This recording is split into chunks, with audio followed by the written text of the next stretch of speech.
ازيكم عاملين ايه؟ يا رب كلكم تكونوا كويسين. النهارده انا جايه اقول لكم على السر اللي يخليكم مرتاحين في حياتكم وفي علاقاتكم عموما مع الناس القريبه منكم، وفي علاقاتكم عموما حتى مع الناس اللي انتوا بتتعاملوا معاهم بحكم شغل دراسه او بتتعاملوا عموما معاهم. اول سر محتاج تعرفه علشان ترتاح في علاقاتك مع الناس اللي حواليك، وهي ان انت تتقبل عيوب المجتمع اللي انت مش هتعرف تغيرها. بمعنى ايه؟ بمعنى ان احنا اوقات كتير قوي بيبقى في حاجات احنا مش متقبلينها حوالينا، سواء في ناس او في مجتمع او طبيعة تفكير معينة، احنا بنبقى متخيلين ان احنا نعرف نغيرها، وفعلا نلاقي نفسنا ان احنا بدأنا نعمل تصرفات ان احنا مصممين ان هنغير الحاجات اللي حوالينا. وانا كنت كلمتكم قبل كده عن الحاجات اللي نقدر نتغير فيها ونغيرها، والحاجات اللي احنا مش هنعرف نغيرها. فلازم تبقى مفرق ان في حاجات في المجتمع والناس اللي حواليك انت مش هتعرف تغيرها. طب انا مش هعرف اغيرها، هعمل ايه؟ هتعمل ان انت تتقبل الحاجات اللي حواليك، هتتقبل اختلافات الناس كمان اللي حواليك، هتتقبل ان في ناس ممكن ما يكونش عندها نفس الدماغ ونفس التفكير ونفس المفاهيم. حتى لو انت حاولت ان انت تقنعهم برضو هم هتلاقيهم مصممين على نفس طريقة تفكيرهم. تقبل حاجة زي كده، مش معنى ده ان انت تبقى زيهم، لا خالص. لو انت على حاجة وانت عارف ان هي صح كمل فيها، بس ما تبقاش دايما متخيل ان انا هغير كل الناس اللي حواليا، لان في الواقع ده مش هيحصل.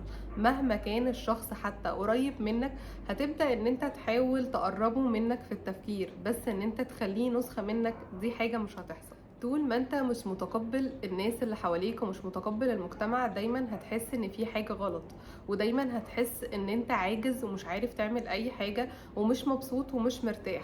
وهتجيب طبعا اللوم على الناس اللي حواليك وعلى المجتمع. انت ليه واقف مكانك؟ اصل الناس مش مساعداني، اصل الحاجات اللي حواليا مش مساعداني. لا، زي ما بيتقالك خد صاحبك على عيبه، خد المجتمع والناس اللي حواليك على عيوبها. قدرت ان انت تغير حاجة، دي حاجة كويسة جدا، بس فرق ايه الحاجات اللي انت في ايدك ان انت ممكن تغيرها، وفي الحاجات اللي انت مش هتعرف تغيرها. والكلام ده مش بس على المجتمع والناس اللي بتعملهم تعاملات سطحية، لا، الكلام ده حتى على القريبين منك. لان اوقات كتير قوي بتبقى سبب المشاكل في علاقاتك بالناس القريبة منك هي ان انت عايز تخليهم زيك بالظبط، كأن نسخة وزي بعض ومفيش اي اختلاف نهائي. مفيش حاجة اسمها كده. ممكن تقربوا من بعض بالتفكير وتحاولوا تتكلموا مع بعض وتفهموا بعض اكتر، بس ما تخليش في دماغك ان انت محتاج تخلي الشخص اللي قدامك زيك وشبهك، لان ده مش هيحصل. حتى لو اللي قدامك حاول يعمل حاجة زي دي، صدقني العلاقة دي هيجيلها يوم من الايام وهتفشل ومش هتكمل. فدايما تقبلوا الحاجات اللي حواليكوا على عيوبها، واللي تقدروا تغيروه غيروه، اللي مش هتقدروا تغيروه تقبلوه زي ما هو. تاني حاجة، ودي انا شخصيا ما كنتش قادرة اعملها لحد فترة قريبة قوي في حياتي، وهي التغافل. التغافل عن حاجات وغلطات بتحصل. مش لازم ان احنا كل مشكلة او كل غلطة الشخص اللي قدامنا يعملها نعلق له عليها حبل المشنقة. مش معنى كده ان انا اشوف الغلط قدامي لو حد بيغلط واقول ما انا ماليش دعوة، ما انا هتغافل، لا طبعا.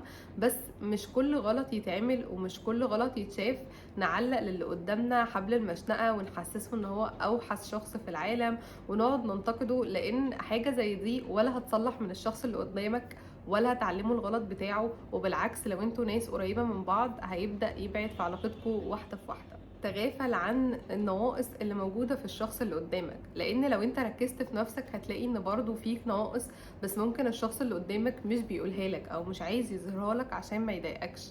فتغافلوا يا جماعة عن اي نواقص في الناس اللي حواليكوا. ما تحسسوش دايما ان قدامكوا ان هو محتاج يبقى حاجة معينة علشان انت تبقى مرتاح منه. على فكرة مش بس هو اللي بيكون تعبان، انت كمان بتبقى تعبان ودايما حاسس ان مفيش اي راحة بتحسها، ودايما هتبقى حاطط في دماغك ان انا لا، الشخص اللي انا بتعامل معاه ده مش مريحني في الحاجة الفلانية، طب اشوف الشخص اللي بعده. انت هتفضل في السايكل دي حياتك كلها، لان انت بكل بساطة ما تقبلتش طبيعتنا احنا كبشر ان احنا فينا نواقص وعيوب قدرنا ان احنا نحسنها. دي حاجة كويسة جدا لنفسنا قبل للناس غيرنا.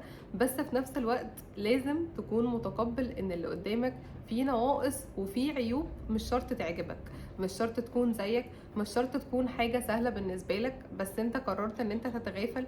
وصدقني هو ده اللي بيديم الود ما بين الناس وبعضها. كنت كلمتكم قبل كده عن اختار ما تكافح من اجله، ودي طبقها في كل حاجة في حياتك. اختار الحاجة اللي انت بتعلق للشخص اللي قدامك ان هو غلط فيها، تستاهل فعلا ان انتوا تجادلوا في بعض، وان انت تفهموا ايه الغلط اللي عمله ده، وممكن توصل لخناقة ومشاكل، ولا في حاجات ممكن تتغافل عنها. لو انت ركزت هتلاقي ان في حاجات كتيرة قوي ومشاكل كتيرة قوي بتحصل بسبب ان انت مش بتتغافل عن حاجات صغيرة ممكن كانت تعدي بسهولة، وان انت عمال تضيع في طاقتك ومجهودك وطاقة ومجهود الشخص اللي قدامك على حاجات كانت ممكن تعدي بطريقة أبسط من كده. فجرب تتغافل وتعديها، وصدقني هتحس براحة لنفسك وراحة للي حواليك، حتى لو في ضغوطات تانية في حياتك، حتى لو في مشاكل، بس على الأقل هتبقى قادر ان انت تتقبلها بطريقة أهدى من كده بكتير. أشوفكم يوم تاني إن شاء الله.